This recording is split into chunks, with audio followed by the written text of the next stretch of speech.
আজকের ভিডিওতে আমি আপনাদের সাথে কথা বলবো comprehension input of English. Comprehension input of English হচ্ছে, ধরেন আপনি আপনার চারপাশের জিনিসগুলোর নাম ইংলিশে বলবেন।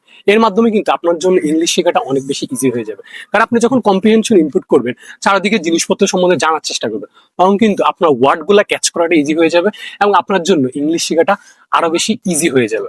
তো আজকের ভিডিওতে আমি আপনাদের সাথে শেয়ার করবো কিভাবে আপনি কম্প্রিহেনশন ইনপুটের মাধ্যমে আপনার ইংলিশটাকে আয়ত্ত করতে পারবেন। So let's do it. প্রথম শব্দ হচ্ছে ট্রি। আমরা কিন্তু এই শব্দের সাথে খুব বেশি পরিচিত। এখন ট্রি মানে হচ্ছে গাছ।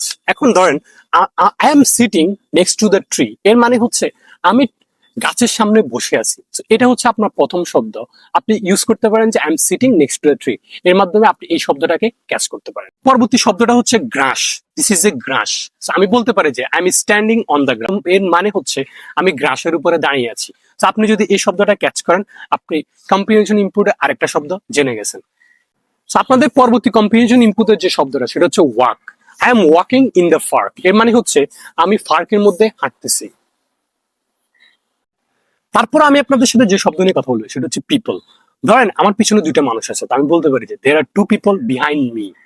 তারপর আমি কম্প্রিহেনশন ইনপুটের যে শব্দটা নিয়ে সাথে কথা বলবো সেটা হচ্ছে sky. There was a big sky behind me. So আপনি কিন্তু বলতে পারেন এর মাধ্যমে হচ্ছে আমার পিছনে একটা বড় আকাশ আছে। কম্প্রিহেনশন ইনপুটের যে শব্দটা নিয়ে কথা বলবো সেটা হচ্ছে selling. This man is selling water, এর মানে হচ্ছে এই মানুষটা পানি বিক্রি করছে। যে শব্দটা নিয়ে কথা বলবো সেটা হচ্ছে skating. This boys are skating on the park, এর মানে হচ্ছে এই ছেলেগুলা পার্কের মধ্যে স্কাইটিং করছে। ওকে, তারপর আমি আপনাদের সাথে যে শব্দটা নিয়ে কথা বলবো সেটা হচ্ছে sitting. I am sitting on the wall, এর মানে হচ্ছে আমি ওয়ালের মধ্যে বসে আছি। তারপর আমরা দুটো শব্দ নিয়ে কথা বলবো সেটা হচ্ছে man and women. There are many man and women in the park, এর মানে হচ্ছে এই পার্কে অনেকগুলা মহিলা এবং পুরুষ আছে। তারপর আমি আপনাদের সাথে যে শব্দটা নিয়ে কথা বলবো সেটা হচ্ছে free time. I am spending my free time on the park, এর মানে হচ্ছে আমি আমার অবসর সময়টা কাটাচ্ছি পার্কের মধ্যে।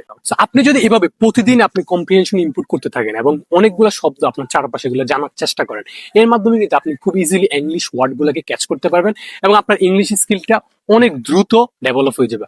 আপনি হয়তো জেনে অবাক করবেন যে comprehension input is one of the best way to learn English in this world, because আপনি কম্প্রিহেনশন ইনপুটের মাধ্যমে আপনি যে কোনো ভাষায় ক্যাচ করতে পারবেন। তো আমাদের এই ভিডিওটা কেমন লেগেছে অবশ্যই কমেন্ট বক্সে জানাবেন, আর অবশ্যই আমার চ্যানেলটা সাবস্ক্রাইব করবেন। Thank you so much.